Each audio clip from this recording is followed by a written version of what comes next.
Good morning. It's Thursday morning. I'm here with my good friend Scott Ritter, and we got lots of important stuff to talk about. As there's a lot of discussions about how to end the Ukraine conflict.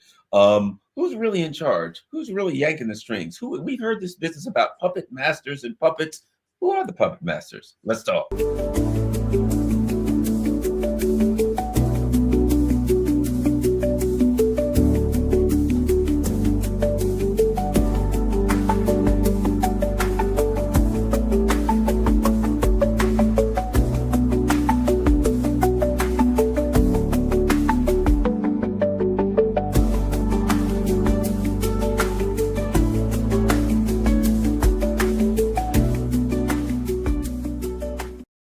Hello, Garland Nixon here with Scott Ritter. Go to scottritter.com for all of Scott's good work to find out his writings, find out what he's working on, links to all that stuff. And of course, when you go there, there is a very important project that Scott's working on. I think it's important, called the Russia House. And I think it's important because my experience in life is as people get around each other, get to know and understand each other, they start to realize that, hey, we're all just human beings, and all of this propaganda that Russians are some evil monsters can be dissipated. Scott, your Russia House, your important Russia House project, if you could update us on it and tell people how they can be a part of it.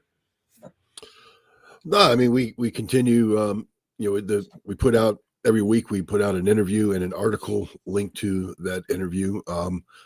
The interview is of somebody who is officially, generally speaking, attached to the Russian nation, people that have state, they're either in state jobs or people that have state qualifications, professors, academics, things of this nature, experts on their respective subjects. And we have an in-depth conversation to probe, various issues. Just this week, we interviewed a guy named Alexander Artemonov. He's a professor with the, basically it's the university that runs the foreign ministry academics thing, MGIMO. This is where they train their diplomats. All Russian diplomats graduate from this university, and he's the guy responsible for, studying international security policy. And we had a picture about we had a discussion about the big picture, not to get down in the weeds, but to say, let's talk about this transition, away from American hegemony to a multipolar world, and talk about the pitfalls. It's a very interesting conversation, disturbing, because the Russians don't have a warm and fuzzy feeling about what the direction we're heading. So, but that's important to understand. But Yes, yeah. So it's a subscription-based service, but it's literally the cost of a cup of coffee, or at Starbucks, one of your latte expresses, I think, is for a month. And the money goes to the high quality production value, and also we have to hire quality interpreters, people to work the languages and stuff. So nothing happens for free, and this is a project I think that's worth funding. So the Russia House with Scott Ritter, it's a Telegram based channel. You can go to scottritter.com and find out how to subscribe. Awesome. Important work. Now, there's something I wanted to get to, and I think, we sometimes to go forward, you got to go backwards. And sometimes you look backwards and you see something and you're like, wow, yeah, that was a big one. You know what I mean? Sometimes the past, the only way you can understand what's going on now is the past. Okay, here's what I mean. Old Zelensky there, when he came over there and he had his little, got chewed out at the White House, he runs back to London. He always runs back to London. He's always going back, and that seems to me where his base of operations is. Who was it that came over there when it came to the Istanbul Agreement? It was Bojo. And I was talking to someone. They're like, "Oh yeah, he's an MI6 guy. Clearly, he's an MI6 guy. And I thought to myself, holy crap, that's right. And I started looking. Scott Ritter did something way back called Agent Zelensky. Damn it, Scott was on to these people a long time before any of us. Perhaps all of that, the history of intelligence, Scott has working with intelligence groups paid off after all. Let's touch on some of that Agent Zelensky stuff that people who haven't seen your video, haven't watched that need to know. And in light of, or in the context of what's happening today with the appearance that, hey man, it's him in London and Macron, you know what I mean? Not him and Trump. That he fights the Trump, he goes back to London. Or he gets in a fight with Trump, Starmer's got to come over and speak for him. Anyway, Agent Zelensky. Yeah, I mean, thanks for bringing that out. Look, the bottom line is that Volodymyr Zelensky is a secret intelligence service asset. SIS, also known as MI6, is the British Foreign Intelligence Wing. Big, nice, shiny headquarters in Vauxhall. In fact, if you're in the know in the British system, you don't say I'm going to SIS. You don't say I'm going to MI6. You say I'm going to Vauxhall. So I've helped get the inside scoop. But you know, let's go back for a second. The British MI6 exerts a very strong level of influence on both Ukraine, but also Russia. When the Soviet Union collapsed, if you study the career of Christopher Steele, that might be a name that's familiar to people. He's the man who came up with the dossier, the manufactured dossier. What he did, what he was noted for, is with the collapse of the Soviet Union, he literally took a bag of money and went around and recruited everybody he could recruit. Everybody. And you know, with the state of the economy and the state of affairs, there were people just signing up. Everybody. I mean, taxi drivers, hotel waitresses, the whole thing. He just recruited on. So did the rest of MI6. They just stacked the decks with all of these people. Now, over time, some of them get winnowed out. But the bottom line is the British and the CIA, to a lesser extent, although I think we had a little bit more quality control involved. But the British just went in and grabbed everybody. And the other thing that the British are known for, they have their Russia House has a London station. And their London station runs these defectors, these oligarchs who have defected, or the oligarchs who come to Britain and buy soccer clubs and all this. They all report to MI6, either directly or through cutouts. And so the Ukrainian oligarchs are reporting to and taking instructions from MI6. So when you look at Zelensky, he is an actor, nothing more. And I think what happened is the British, using their connections with the Ukrainian oligarchs, sought to create something out of nothing, this Agent Zelensky. And basically he auditioned for the role of a lifetime to be president of Ukraine. And it was, an elaborate scheme that began with a television series. Kolomoisky, the guy who owns Zelensky, an oligarch who's controlled by MI6, creates, he has his own media channels. He controls the media and he creates his program. And Zelensky's brought in as the star. It's a servant of the people. And basically they turned him into the president of Ukraine. And if you recall West Wing, very popular show here, a lot of Americans, when they looked at Martin Sheen, said that's the president of the United States because he played it on TV convincingly. And there was a period of time where people were actually saying Martin Sheen should run for president because of the connection that was made between him already being president and the American voter. There's a chance he could get a lot of votes. Well, it was Zelensky going up against a corrupt official named Poroshenko, the chocolate czar.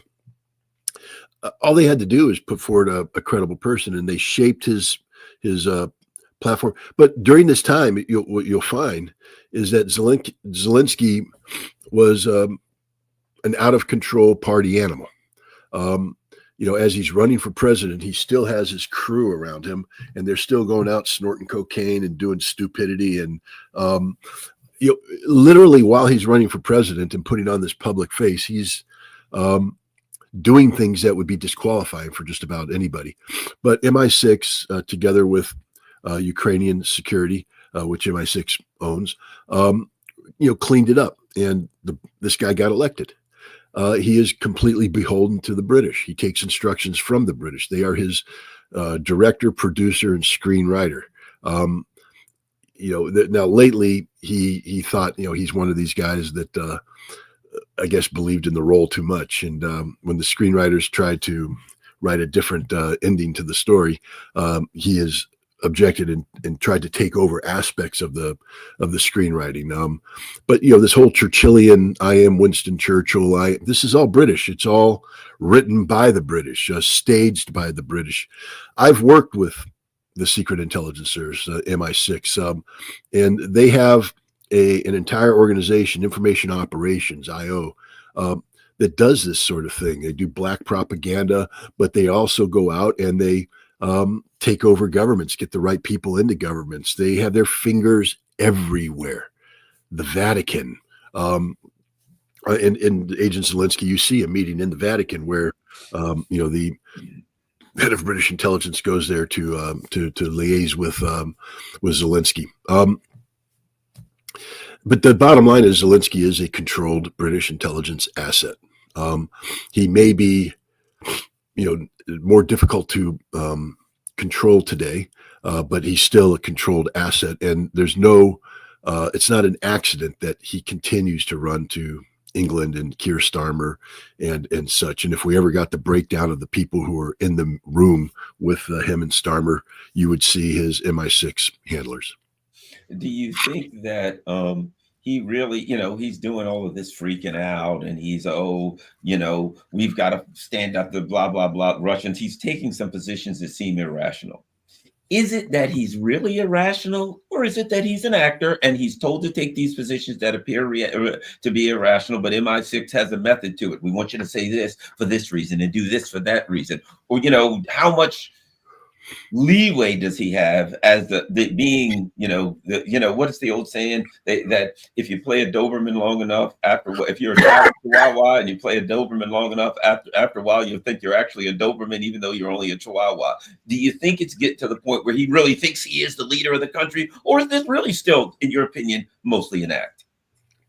No, I think he's fooled himself into believing that the role that was written for him by MI6 has become reality, that he is that man. And that makes him more difficult to control. Normally, when confronted with something of that nature, the agent would be retired, pulled. Retired. One way or the other. Retired. Wait.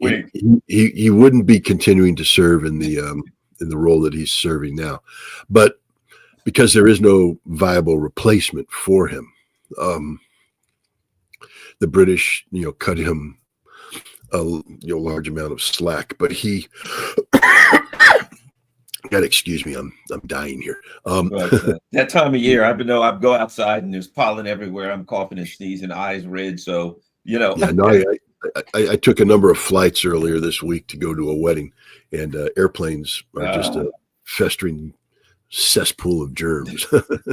So, anyways, I think what we have is an asset that's barely controllable, meaning that he'll read the script and then he will improvise. And some of your best scenes in movies happen that way. I've been looking at stories that have been put out about Gene Hackman and Val Kilmer and all this, and the background is the director wanted this, but the actors just went with it, and next thing you have pure gold, pure magic. And in the case of Zelensky, I mean, he had a very bad hand. He still has a very bad hand, but the bottom line is, because of the stance he's taken, Europe is taking a much harder line. And I think the British are happy that Zelensky's doing what he's doing right now, because by standing up to the United States, he makes it easier for Europe to stand up to the United States. And look what's happened. Marco Rubio is basically bending the knee at NATO. And because this administration folds like a house of cards whenever there's resistance from within. And so I think right now Zelensky is actually becoming even more emboldened by this. And it'll be interesting because at some point, the CIA, who takes instructions from Donald Trump, will be called in to resolve the Zelensky problem. And that means that they'll be clashing directly with the SIS, with MI6. And is there inevitable clash, meaning that, look, the Trump administration, for whatever reason, that's a whole nother discussion. The Trump administration clearly wants out of this conflict. Now, I think there's going to be some bad problems after the conflict. You got some bad actors who are going to be angry, who aren't going to go along. But notwithstanding anything else, the Trump administration wants out of this conflict. Let me show you something. Let me find it. I don't know if you know I don't darn to see it. Oh, wait a minute. That's because it's on task. Let me show you something. And if this indicates anything, the Trump administration wants out. Europe saying no, no, no. Look at this, and this is on task. Europe must make contact with Putin. Stubb, the Finnish president, opined that France or UK should be one to speak to the Russian leader. Now, here's a guy who's been no, we can't. He's been 100% with Kaja Kallas and von der Leyen. Yeah, perhaps we should start talking to the Russians. Is there an inevitable clash between the Trump administration and the Macrons and Starmers of the world, or is this Stubb a guy who's a hardcore anti-Russian guy? Is this cracks in the armor, or is there something, or do you think there's an inevitable clash, or it's inevitable that at some point they're going to play the game as long as they can and then fold? And what do we learn from Stubb saying this? My assessment of the situation in Europe is that we're seeing a continuation of the anti-Trump posturing by Europe that dates back to 2016 when Trump won his first election. Europe simply came up with a strategy called Ride Trump Out. Yeah. They had the assistance of Democrats in the U.S. Congress and the deep state. And Trump never definitively confronted Europe. This time, Europe believes they can do the same, and we saw they interfered. They put their thumb on the scale in the U.S. elections. They lost, and they continued to conspire against Donald Trump during the transition period to tie his hands by Trump-proofing policy. They lost, and now I think their goal right now is simply to tie Trump up, to make it as difficult as possible for Trump to go forward. So it makes sense then if the negotiations to bring it into the conflict are, the unilateral purview of the United States, Europe has been cut out.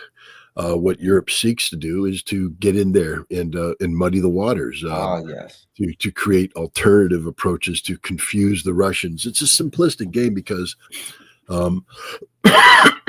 I don't think the Russians would meet with either Starmer or Macron. I mean, again, I don't speak for them. I don't know. But what is there to talk about?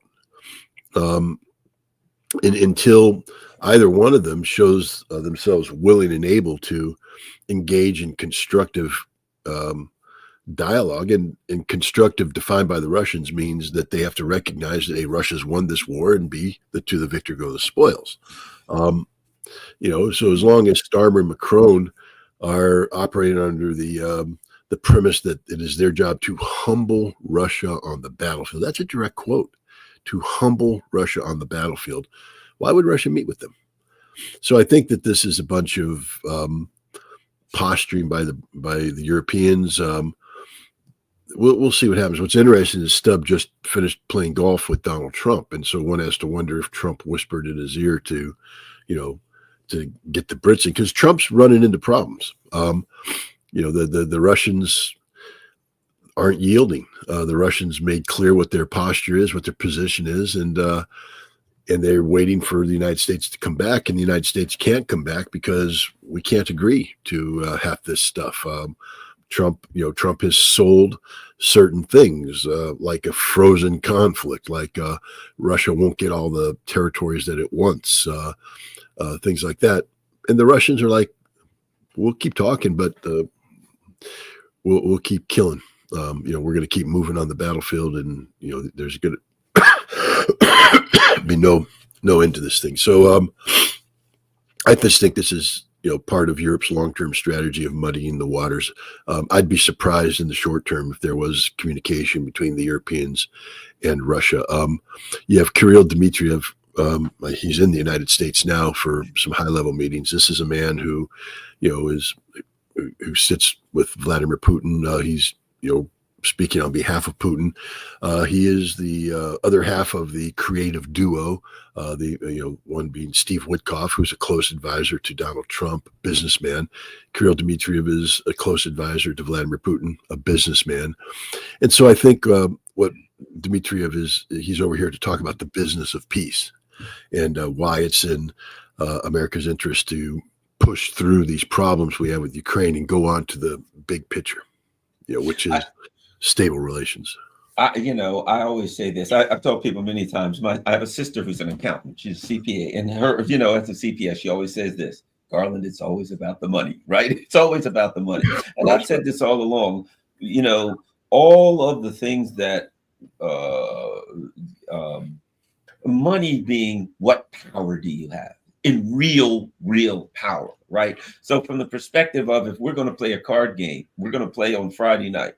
We're going to sit down and gamble. Well, Garland, I brought $100. Scott, you brought $100. Dave, what do you have? You got $100. And there's the other guy, Bill. What about you, Bill? Well, I owe each of you guys $100, and I ain't got nothing with me. You ain't in the game. You're not in the game. Here's the reality. China can be in the game. They got money. They got military. U.S. can be in the game. We got money. We got military. Russia can be in the game. They're broke in the EU.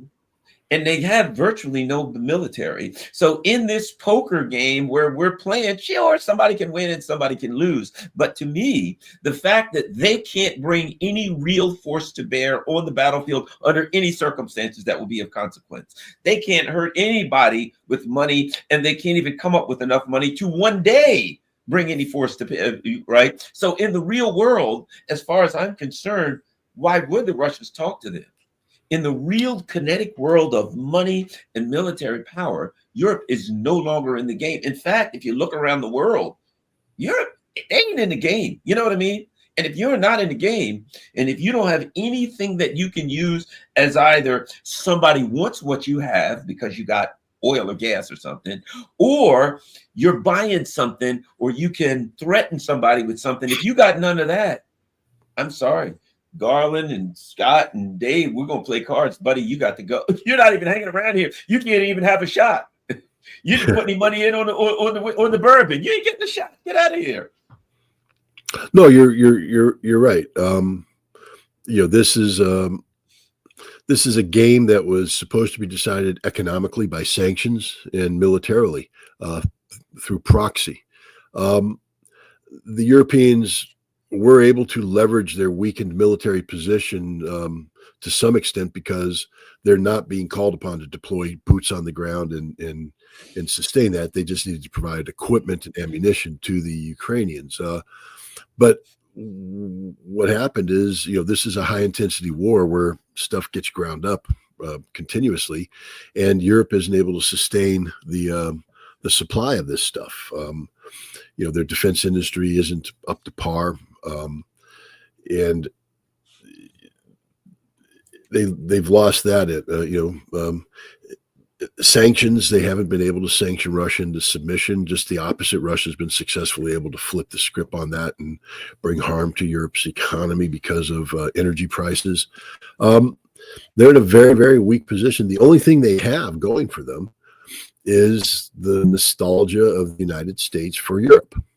And you see that. I mean, again, I'm shocked by Marco Rubio's present interpretation earlier today from Europe, where he is. What was it? Let us know, because I haven't gotten any coverage on that. So update us. What happened there, and what was telling? Well, what's interesting is leading up to this, you have the United States sending a number of signals. For instance, we stopped funding the NATO civil budget.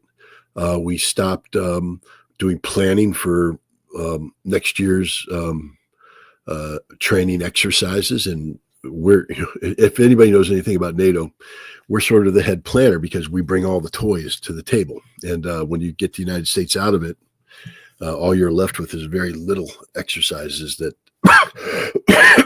don't accomplish much. And we're doing this to leverage NATO into not doing anything stupid. But again, the British, using Zelensky as a rallying siren, him talking tough, Europe has rallied around him, calling the U.S. bluff, pretty much saying, we're willing to go alone, we'll unplug, and we're thinking of a Europe without NATO. And I had thought that the United States would call their bluff and unplug. But no, Rubio's there saying, no, we are part of NATO and we want to be a part of NATO. But, and here's the bad thing. We want to make sure that NATO can live up to its obligations to the real world threats that exist. Well, the only threat that exists that justifies NATO's existence would be the Russian threat.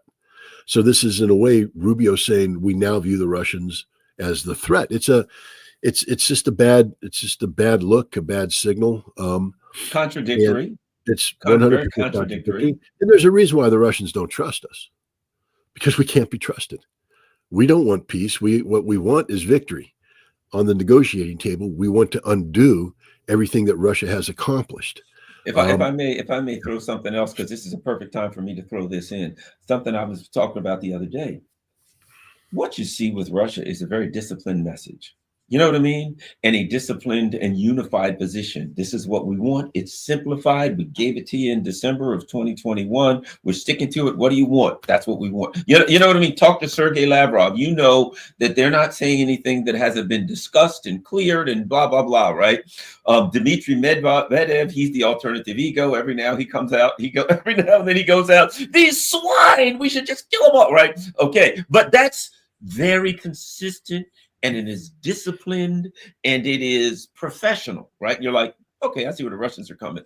The Russians are looking at the other side. Not only do they say, see, France and you got France and the UK. They're fighting the Trump administration, but Maloney's over there saying, I ain't getting them. You out of your mind. I ain't going to do that. My people will string me up. You got Germany saying, I don't know what we want to do. You have internal conflict. Hey, we got to arrest Le Pen and Georgescu. So while they have a disciplined, professional position, they're looking at the other side. And even Trump is saying, I want to do this or that. Rubio clearly represents the blob. To me, Rubio's clearly this neocon blob's got Rubio, and he's kind of a disruptor, in my opinion. He's there kind of when he gets a shot to kind of disrupt the Trump people's plan to try to get out. You know what I mean? So they're looking at the other side and they're seeing dysfunction, they're seeing infighting, etc. So I think the Russians are looking at it saying, even if we wanted to do, who the hell would we get a deal with? There are a bunch of warring factions. No, you're right. I mean, Rubio, let me put it this way. If Trump closely supervises Rubio adheres to the Trump line. But Trump doesn't always closely supervise. And what happens then is Rubio goes off, and because we don't have the old staffing procedures that come with the deep state, with the National Security Council and the interagency, and policy is coordinated and staffed. Rubio is left to his own devices, and I think Rubio, goes to default mode, which is what Marco Rubio was when he was Senator Rubio, and that's what I think we're seeing here now. To what extent Trump will seek to bring him in is another question altogether. but it's not just Rubio. I mean, you have Mike Waltz, who is, Wasn't he Cheney's assistant or something? Didn't he work yeah, for Cheney? I think? he's Yeah, a neocon neocon scumbag. from way back. You have Pete Hegseth, who is out of his element. I mean, these literally you're looking at the equivalent of a freshly promoted lieutenant colonel, who, as a major was still thinking he was a captain. Going out and doing push-ups with the boys and running with the boys. I mean, that's great. That's great, especially if you're a captain. You're out there doing the physical stuff. But, there's a reason why, generally speaking, when they pick former military people to be Secretary of Defense, they default to people who had 4 stars on their shoulder. And it didn't always, pan out to be the best people. But say what you want about Lloyd Austin. Lloyd Austin understood how the system worked. Right. Say what yes. you want about Mattis. He understood how the system worked at the highest levels. He understood that when you say something as the Secretary of Defense, your words have meaning and that you are in the chain of command and people will respond to you. Hegseth's just out there together with his other, special forces friend, Mike Waltz, and they're just, it's like 2 majors getting together on a Friday, drinking shots, saying, what can we do? I mean, everybody's guilty of it. You sit around with your friends and you say, this policy sucks. This policy sucks. If we just did this, everything would be okay. No, because policy has to be staffed. Everybody has to be on board. Everybody has to understand what their role is, what's needed of them, what are they supposed to do, and what they're not supposed to do. And staffing takes time. And it takes a level of maturity to oversee the staffing of these ideas. And we have 2 very immature people there. One is the National Security Advisor, and the other one is the Secretary of Defense. And their immaturity shows. And to be frank, I'm a big J.D. Vance fan, but he's immature too. Where was the adult when this Signal chat room was happening? Exactly. Yeah. Yeah. I mean, where was the adult saying, we ain't doing this? Right. This ain't it. We're going to shut this thing down and move to the high end. We're not doing any of this. Waltz, no.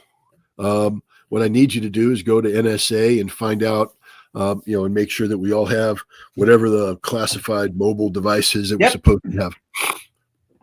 That's what the adult in the room does. There's no adults in the room. We have a bunch of adolescents who are running around, charged up on testosterone. And that's the other thing. I mean, don't get me wrong. I like to, be active and all that kind of stuff. That's cool.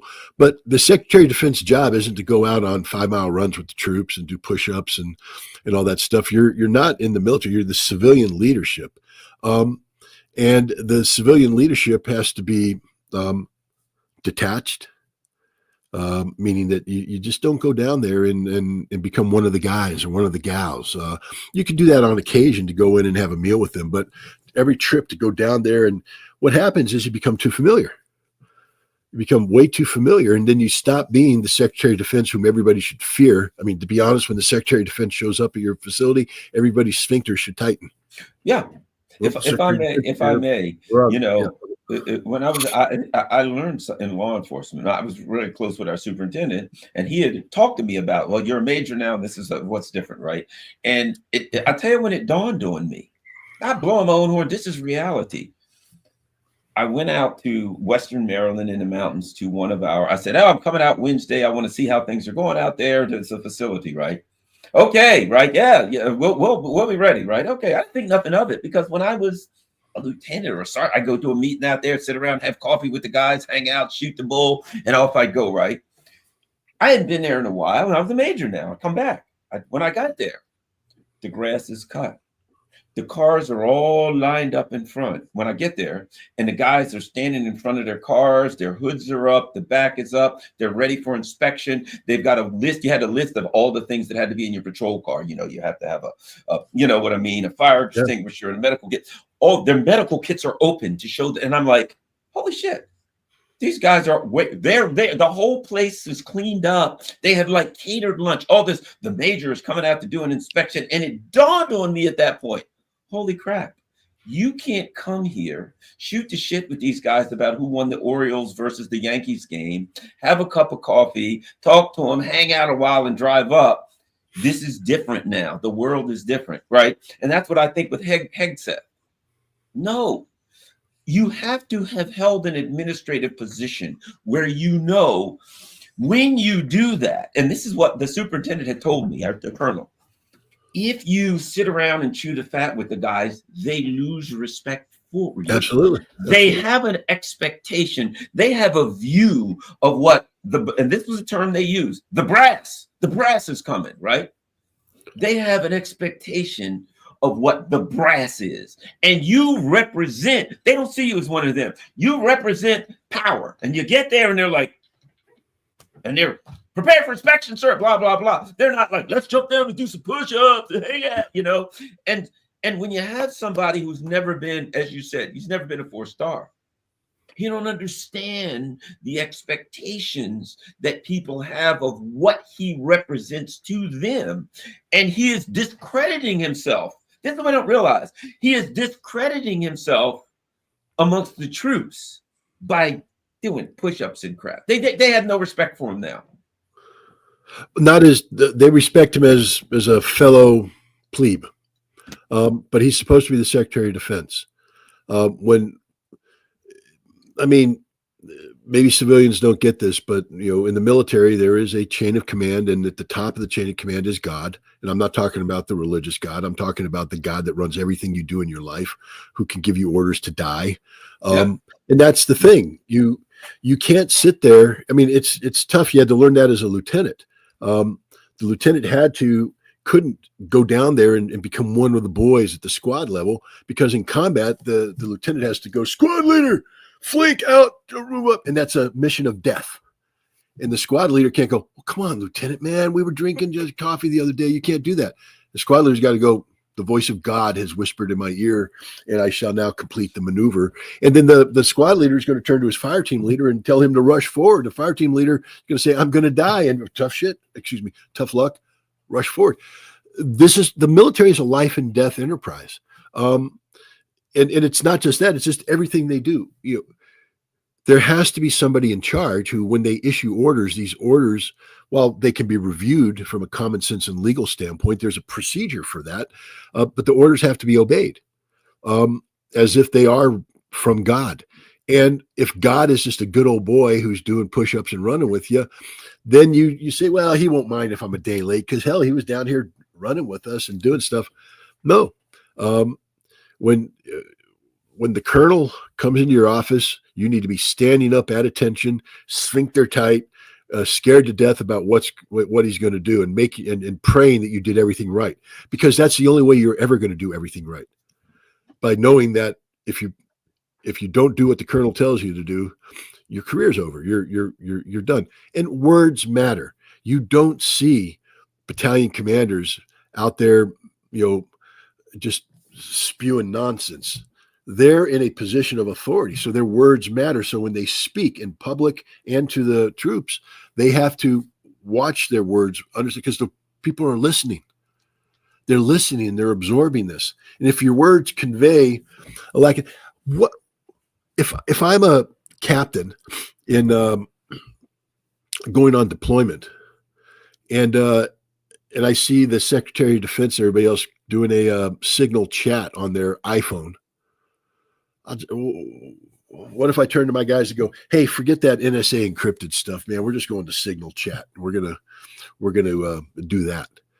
I mean, you lead by example, and this is one of the things about the signal thing. I looked at that communication. I know there's people that disagree with me on that, and I respect that. But that was top secret code word communication. I know how to dissect what they were talking about, where the sources came from. They're talking about timing. They were talking about, resolution, the ability to discern certain things. They were talking about human sources. This was horrible what they did. Horrible. And my understanding is this is not the first time that they've actually been doing this for a whole bunch of sensitive operations. And if you don't think the Russians, everybody's looking at that. It's like they might as well have put the Russians. Every country is like the Germans, the MI6. They might as well have put that on Facebook. You know what I mean? Everybody's hacked in the signal. Well, Get out of here. they did put it on Facebook in a way. Yeah, exactly. Now, I did want to get and this is critical to me.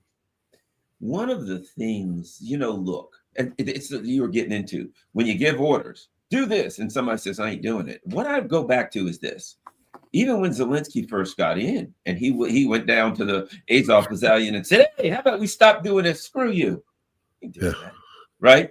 I have a feeling that at some point, let's even say the Brits, whoever, finally say, screw it. You know what? Let's do this, right?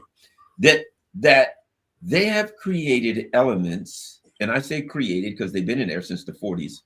They've created elements so extreme, the Western intelligence and what's there's a term, the zealotry, the zealotry of the convert, where the person that you convert is more zealot than the person who converted them. Okay, that if there's a deal made with the Russians, and finally, let's just say for the sake of argument, the French, the Germans, everybody say, uncle, okay, screw it, go with it.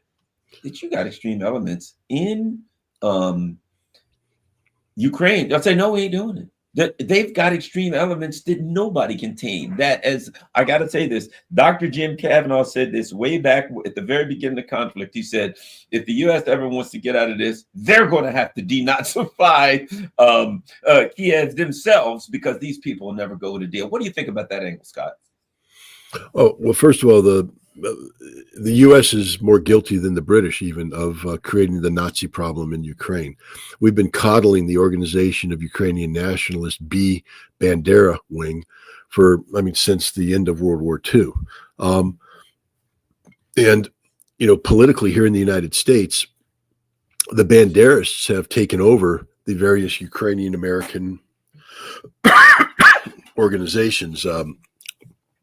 They seized control of the Congress in 1944. Then they went ahead and took even more control in 1980 with what they called the Liberty Group. But the Banderas are in 100% control. And, they were working with the CIA up until 1990, who was funding their work. And then after that, using USAID grants and NED grants to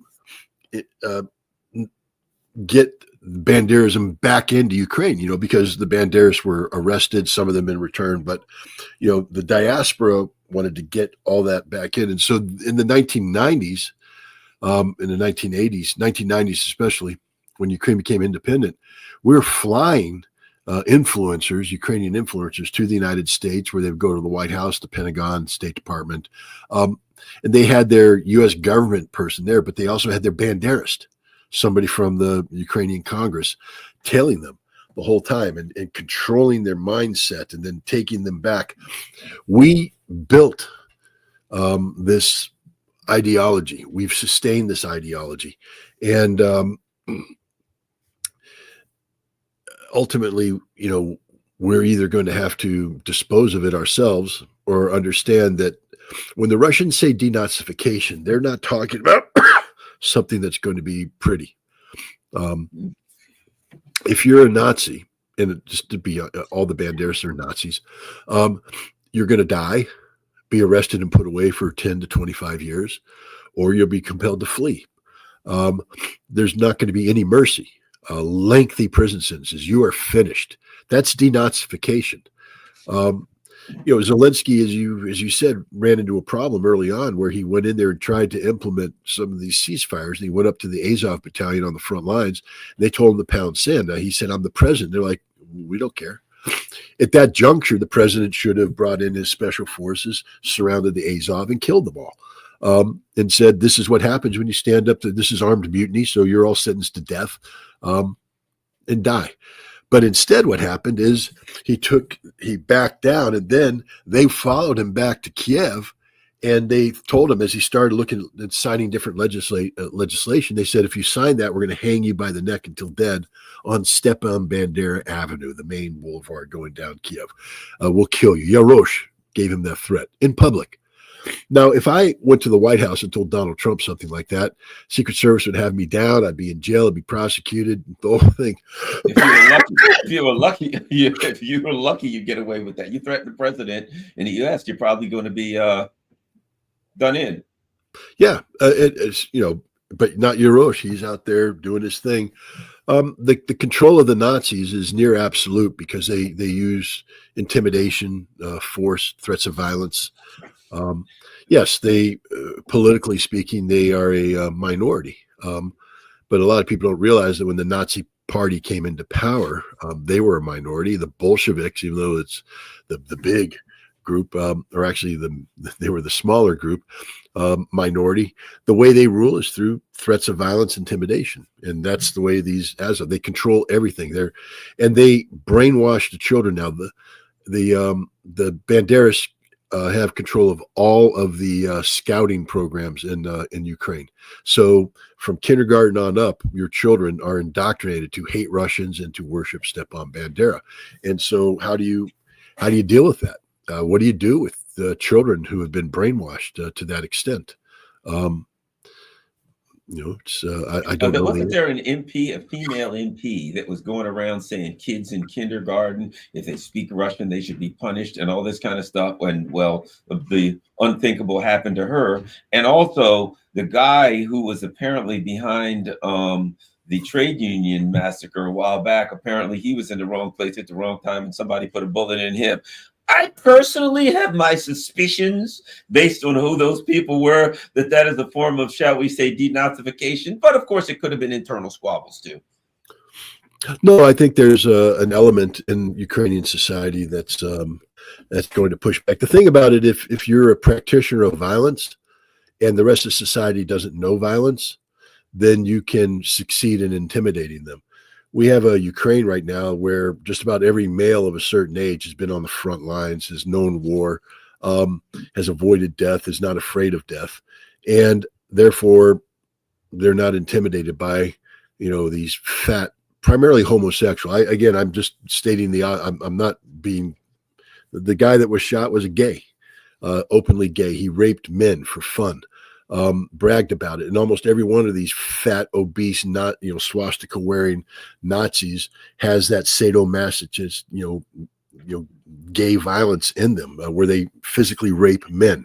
And I just think that people are like, you can't do anything worse than me than what the Russians did on the front line. And I think you're going to see pushback. I think the day of the Nazi is over. I think there will be an element of self-purging that takes place, but denazification will be violent and will be thorough, and the Russians won't accept anything other than total denazification. I have a friend who's Ukrainian, and he basically, I probably told you before, you might have met him. He's come to New York with me on a couple instances, but he says, my own mother and members of my family won't talk to me because they're Banderites and they hate my guts and they won't. You know what I mean? That ideology is more important than family. He says, I can't go back. But he says, I will guarantee you that after this, there'll be a civil war, that there will be the Banderites trying to hold power. He says, and there will be people saying, look what you did to me. Look what you did to our country. Look what you did to us. And they're going to want revenge, and that there'll be an internal battle that is going to be real. He says there's just no, he grew up there. He talks about the different places when we talk about the stuff, that we see this about, oh yeah, I was there as a kid. He's intricately familiar with it. And he says, basically, there is no way that there's not going to be a civil war, a brutal, violent civil war after this conflict, because even the people that he talks with back home are absolutely furious at other elements within Ukraine. Yeah. The only pushback I would give on that is the civil war would have to take place in an environment of a political vacuum, meaning that Russia was willing to leave parts of Ukraine in a ungoverned status, meaning that Russia wouldn't be. I was in a conference last week. It's a new forum called the National Unity Conference, and it's run by the Russians through the State Duma. And the thing they were talking about is post-conflict governance. Russia has a plan. They already know who they want to be president. They know what the parliament's going to look like. They know what legislation. Russia has a plan, just like we did. That's what I try to tell people. You don't think there's a book written by Leon Uris. I don't know if you're familiar with the author. He wrote Exodus, which is everybody's favorite glorification of Israel being born movie. The perfect propaganda story. Paul Newman, but one of the books he wrote was called Armageddon, and it was about Berlin in the aftermath of the Second World War.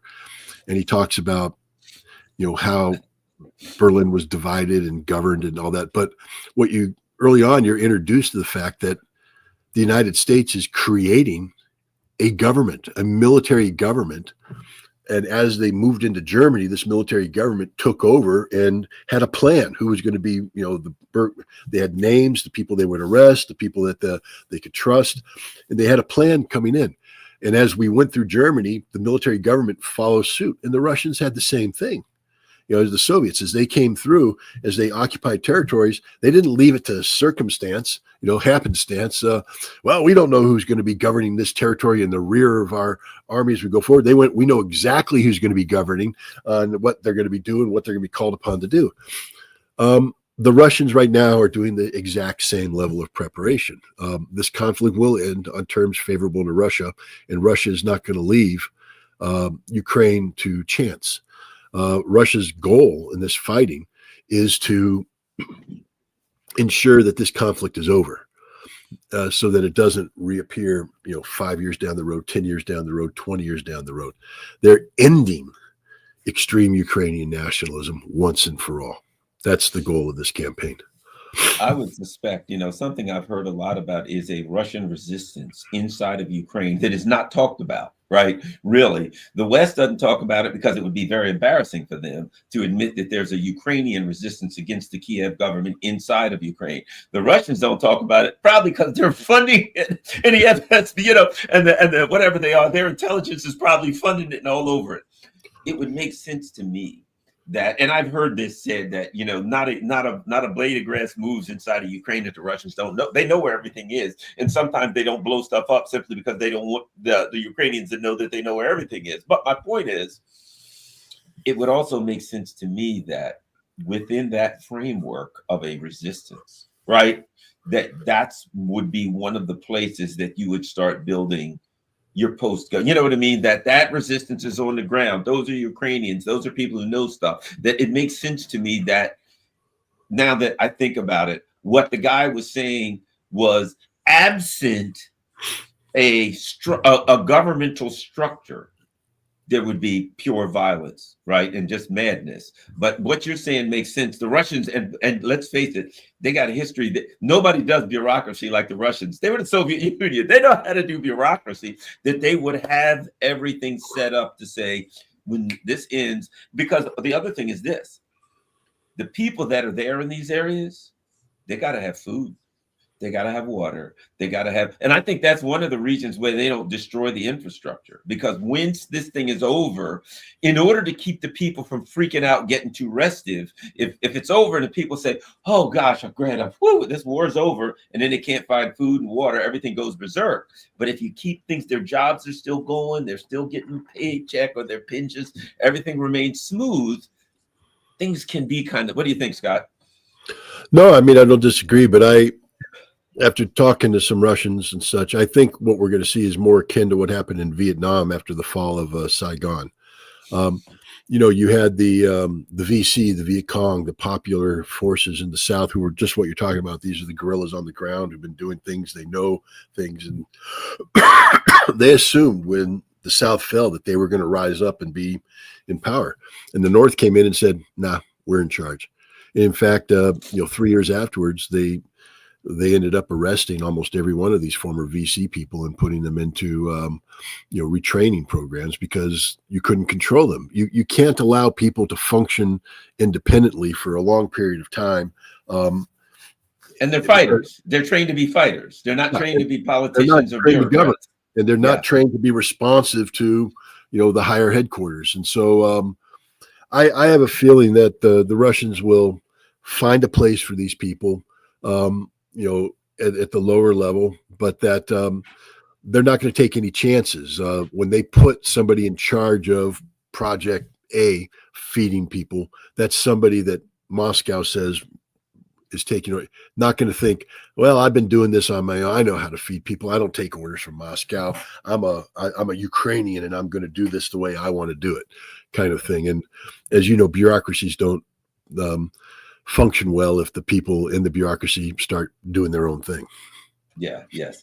Yeah, right. Well, thanks a lot, Scott. We've got an hour, and I really appreciate that. I think we had a great conversation, and I think these kinds of detailed conversations are very, very important when it comes to Ukraine, because the only thing everybody talks about is what Trump is saying, what Starmer. Yeah, there's a part of it, but as you're talking about, and the Russians know this, at some point, there's nuts and bolts on the ground. At some point, you got to make actual things happen. Real life is there for the people. And at some point, that's all conflicts end at some point. Whether the end is a unconditional surrender, and when they end is when the hard work starts, and the hard part starts. I think it's going to be difficult for but you know, I do think this, while there are a lot of